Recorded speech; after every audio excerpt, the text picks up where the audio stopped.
Garup 83 million pesos agatad ti smuggled a sigarilyo tinaduktalan ti pulisya iti talo a Chinese nationals sa Barangay District 1 Kawayan City, Isabela.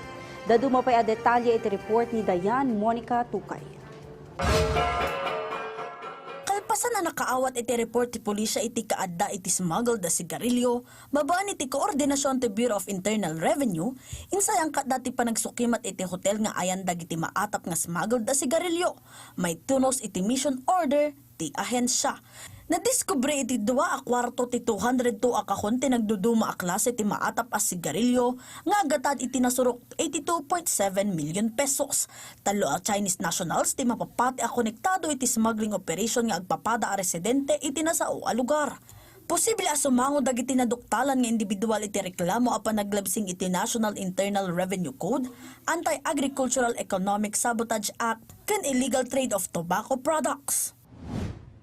Nais ko lamang pulinawin, ito po ay isang drive-in hotel kung saan isang individual na gumagawa ng kalokohan ang nag-rent ng 5 drive-in hotel rooms at doon inimbak 3 Chinese nationals ang ating kakasuhan dito. Kabilang dito ang may-ari ng TD Hotel. May-ari ng TD Hotel. Ang caretaker na inabutan natin during the service of the mission order at ang tenant na nagrenta sa 5 hotel drive-ins. Kabayatan na, alas 2:30 ti malam ti Hunyo 26, 50 kat may nga individual ti nakamagbabaan iti anti-illegal gambling operation ti Police Regional Office 2. Naduktalan dagitoy ang manarimaan ti panakipasat da iti illegal asabong wenno topada iti Coastal 2 Barangay Kasambalangan, Santa Ana, Cagayan. 2 a kagawad ti barangay ti nakamag-amaatap nga operator iti illegal at topada. Nakalibas met ti referee ti illegal asabong.